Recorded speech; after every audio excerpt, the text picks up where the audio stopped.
Good evening, Bury St Edmunds Triratna Buddhist Sangha. It's Jnanaruchi here.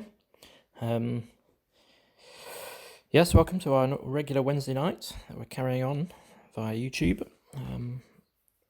You may have realised by now I'm not with you, well, either in person or by video, so I apologise for that. I've currently got a dose of labyrinthitis, inflammation of the inner ear, so I'm rather dizzy a lot of the time. Just feel a bit not at my best, so I didn't fancy sitting in front of the computer for some time, so I apologise about that. But I did want to share one of my favourite stories with you, so I thought I would at least do it through the medium of speech and audio technology, if nothing else. So try not to get bored as you just sit there. So we are currently in a series of stories from the Buddhist tradition. I think this is the sort of last one of the first block, but I think we're probably going to do another round of 3 from Bhai Vajradhara and myself.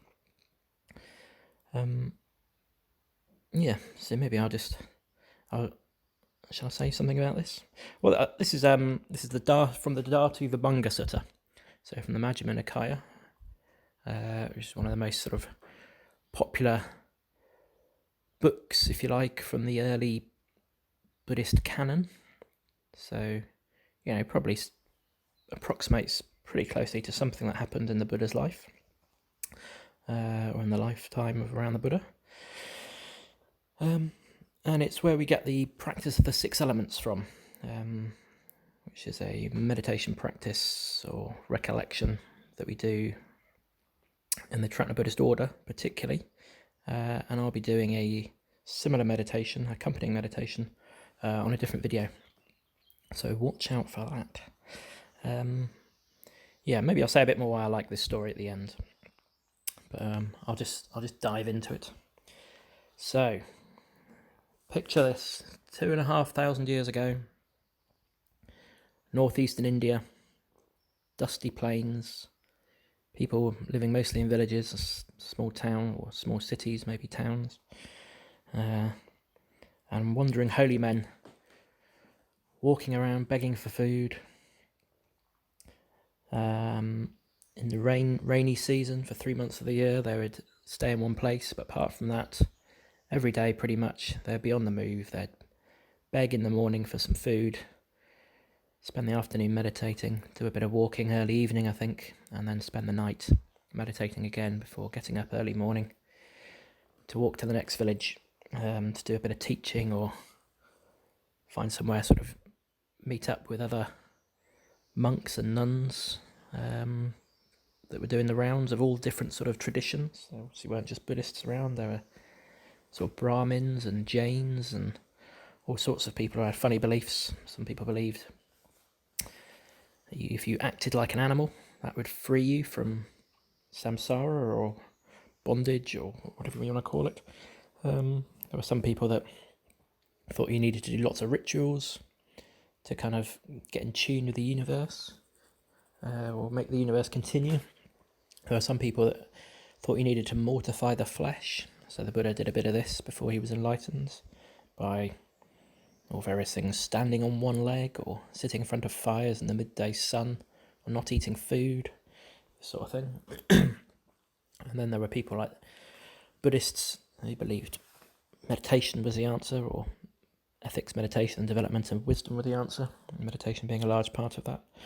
And there were various kind of different routes using meditation and wisdom.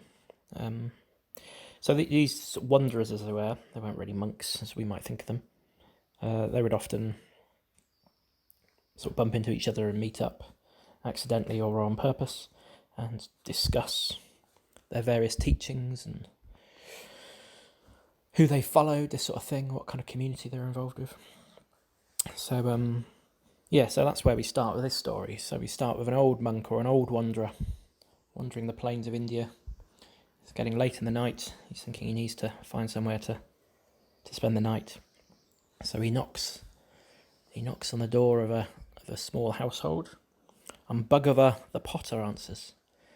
And the old wanderer says to Bhagava the potter, he says, "Oh, dear sir, I'm wandering these dusty plains. I'm a homeless wanderer.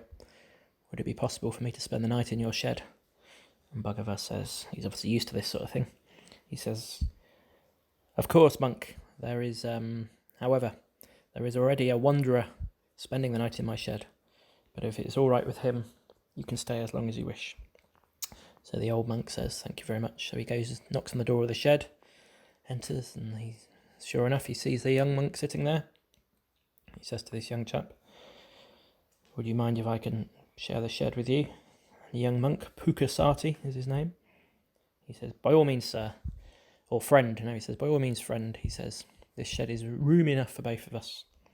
So Pukasati is already sitting there in meditation, and the old monk sits down to meditate as well. So we've got these two monks, the old and the young, sitting down in this roomy shed, and they both start meditating. And we may now have an inkling of who the older monk is. The brighter sparks amongst you might have picked up on this. The old monk is, of course, the Buddha. So the Buddha's sitting there, kind of unbeknownst, is that the word? Unbeknownst to Pukasati. And the Buddha, using his kind of psychic powers, because he's such a good meditator, he can see Pukasati sitting there meditating all night, but he can sort of see into his mind and see how well he's doing in his meditation. He's getting to very refined states. And the Buddha thinks to himself, "Gosh, I'm impressed with this monk. He's really doing well. I wonder which teaching or which community he follows." So when it gets to the earlier morning and Pukasati stops meditating, the Buddha says, "Friend, who do you follow? Which dispensation, which teaching do you follow?" And Pukasati says to him, Well, friend, I follow the teaching of the Blessed One, the Buddha, Gautama the Buddha." And the Buddha says, he's being a bit cheeky now, the Buddha says, "Where is this Blessed One, this Gautama you speak of?" And he says, "Well, he lives in the northern city of Savatthi. I have heard his teachings from other monks." This is Pukasati. "I am well pleased by his teachings. I rejoice in his teachings. I have done well. He is a great teacher, and I consider myself part of his community." And the Buddha thinks, "Oh gosh, this young monk, not only is he a very good meditator and determined, but he's actually following me." Because obviously the Buddha's community was quite large at this point, so he didn't know everybody. So the Buddha says, "I see." He doesn't actually tell him at this point. The Buddha's got a bit of a rascally sense of humour. He says, "Pukasati, shall I give you a teaching?" And Pukasati, I imagine, just sort of thinks this older wanderer is just an older wanderer, just a bit more experienced than him. He still doesn't realise he's the Buddha. So then the Buddha gives him the teaching on the 6 elements. So he gives him a range of teachings, actually, but the primary one in this is the teaching on the 6 elements.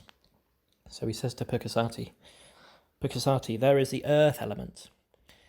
The earth element is the same within your body, be it bones, teeth, hair, the various organs, nails, and there is the earth element outside of the body, being earth itself, bricks, trees, wood, stone." He said, "These are not different. This is the same thing." And he says, "Pukasati, there is the water element. There is the water element within your body, which is blood, spittle, tears, various other digestive juices and the liquids of the eye and things like this." He says there's a water element in the body, and there is the water element, be it rain, streams, water, outside of the body. This is the same element. There is the fire element within the body. This is anything that makes you warm. Digestion, the flexing of muscles, the warm blood running through your veins. And there is a fire element outside of the body. There is the sun beating down. There is the heat from two sticks being rubbed together. There is hot water coming from the earth. Things like this.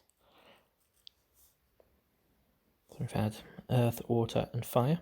There is the air element. So the air element within the body is anything that you breathe in and out. It's the winds that move through the body. It's a bit of a slightly trickier one for us. Winds that move through the body, but something to do with sort of how the Indians connected kind of a sort of subtle energy with air, I think. That's what's going on there when they talk about winds going through the body. And then there is the air outside of the body, which is the atmosphere and the wind that you can see ruffling flags and things like this. And then he said, and there is the space element. So within your body you have spaces. You have a space within your mouth and within your nose, within your ears, various other spaces, and then your body itself takes up a proportion of space. And of course, there is space on the outside of your body. So the space that houses and animals take up. There's the empty space that you can walk into. And this space, says the Buddha, is exactly the same, whether it's on the inside or the outside. And then finally, the sixth element is that of consciousness. So there is consciousness. And that is the means to experience this ever-changing flow of the elements and any experience that comes from them. So consciousness, I think the Buddha's sort of getting at there, isn't an individual thing on its own. It is merely the thing that experiences the other elements. And in a way, therefore, because the other elements because you can't identify with the other elements, you can't really identify with consciousness, because consciousness is merely the thing which is perceiving or experiencing the flow of these elements. Maybe I'll come back to that.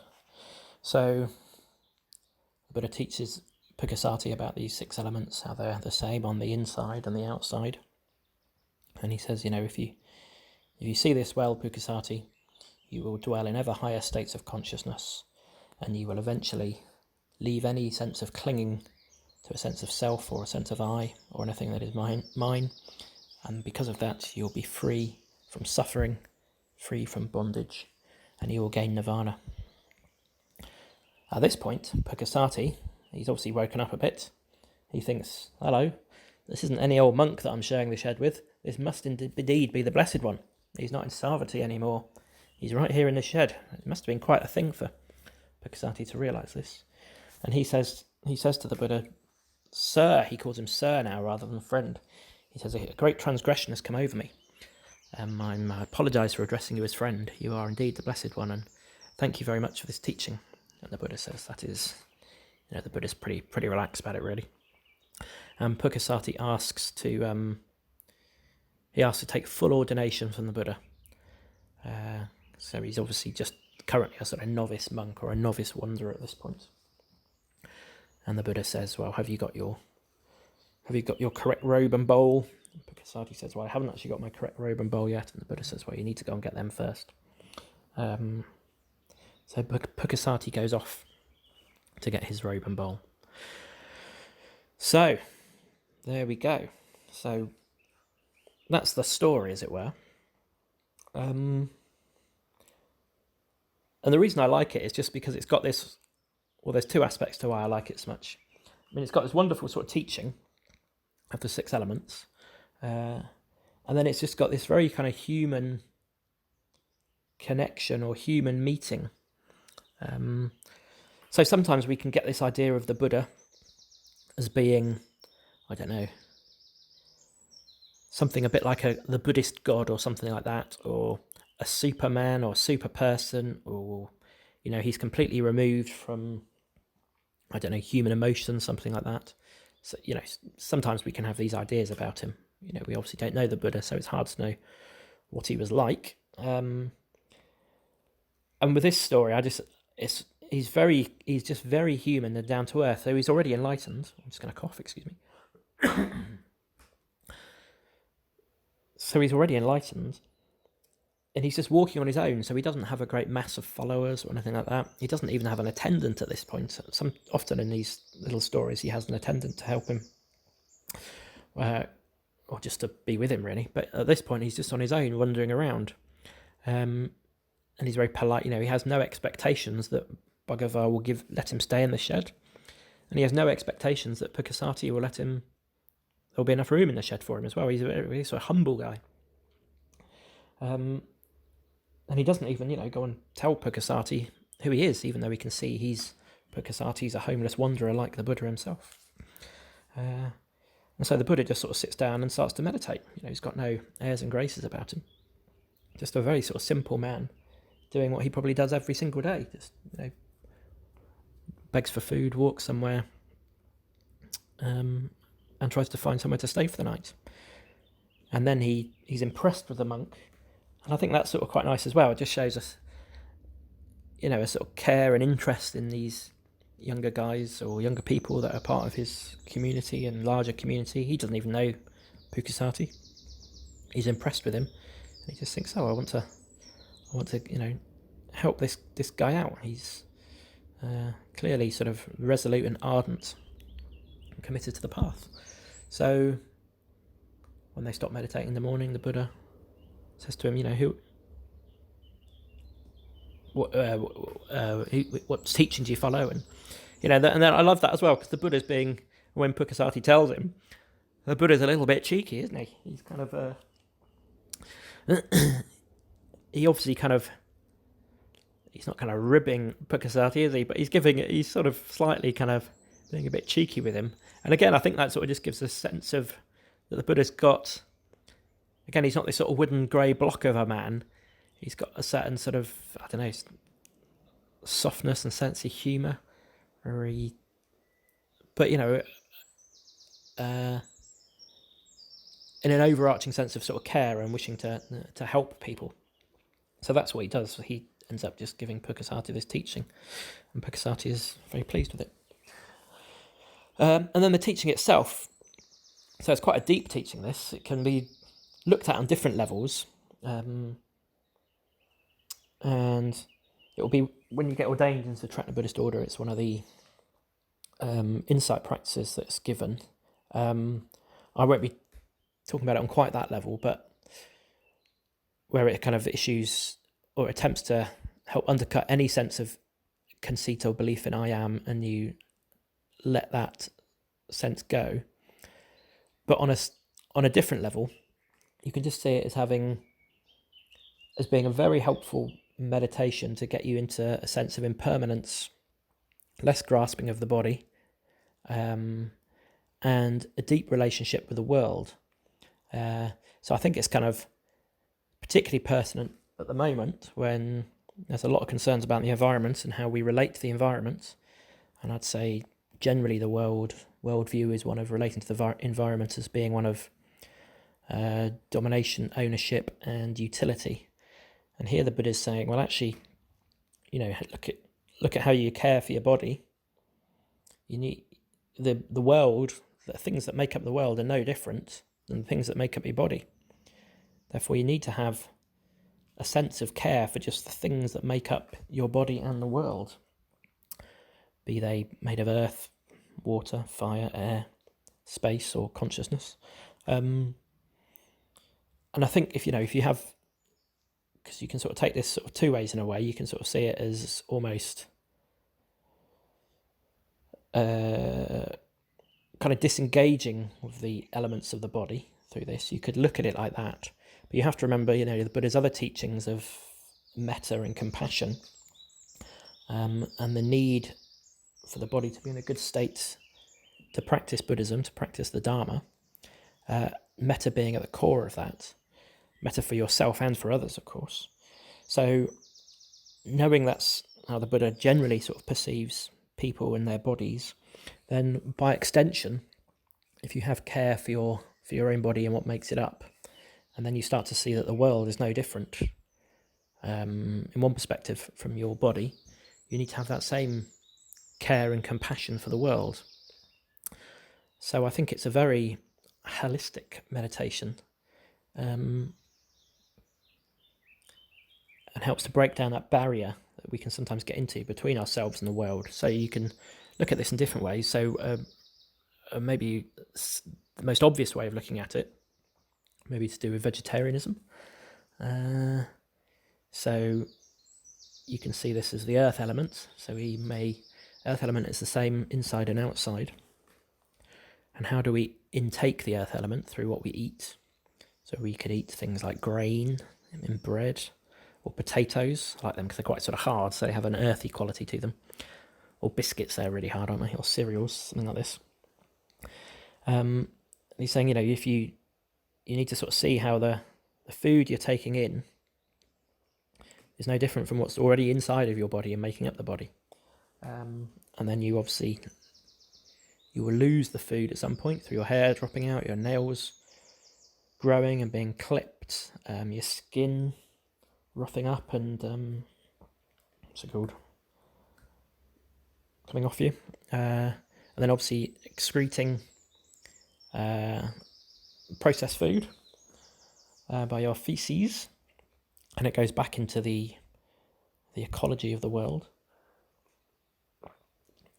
And so, what we have to sort of be careful. We have to, in the same way, look after what's inside our body. We need to look after what's outside our body, and what we take in that whole system.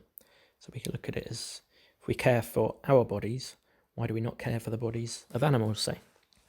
So it gives you a sort of sense of the relationships with what you take in and out of your own body has an effect on the world. When I started getting into this some years ago now, for some reason I focused particularly on the air element, and I don't quite know why. I think it was in the summer, and there were just these very blue skies. So when I was over in Cambridge, and I was just reflecting on how, the blue sky is actually just air, isn't it?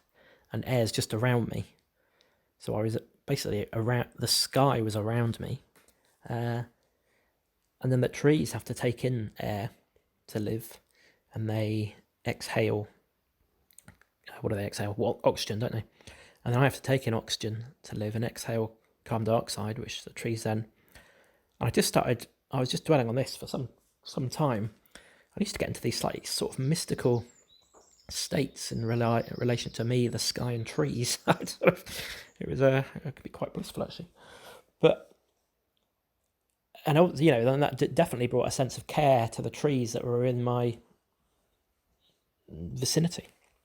I had a sort of palpable sense of being connected with them, which was, absolutely lovely and delightful. So, yeah, and I think that's the sort of key to this practice, really. Seeing the impermanent flow of the elements through us and the world, that we just see more intimately how we are related to all aspects of the world, and the sense of care that can come from that. Yeah. Okay. So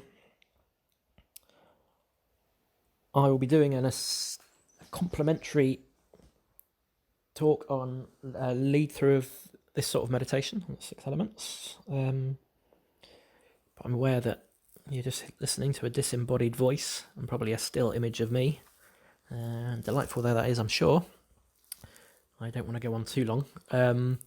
So I will start to wrap things up. So I'll just go through it again. So we just had this lovely story of the Buddha wandering around, meeting this young monk, giving him a teaching of the 6 elements: earth, water, fire, air, space and consciousness, which has the ability to, really help us to transcend our own suffering. So quite a high teaching, a transcendental teaching. And then, but it's also done in the context of a lovely human relationship, where the Buddha meets this young monk and just out of care and a sense of impressiveness, if you like, just wants to help him on his way. So the Buddha just relates to Pukasati on this very sort of lovely human level. So you've got this sort of lovely sort of thing of the human, the transcendental going on in this story, which is why I like it. Okay, so next week, I can't quite think now who will be doing next week. I imagine it's Dridakaran, I think, and hopefully we'll be having another story. Okay, so thank you for listening. I wish you well, and keep listening for don't keep listening, but there should be another video up for the meditation. Okay, thank you very much. Good night. Bye.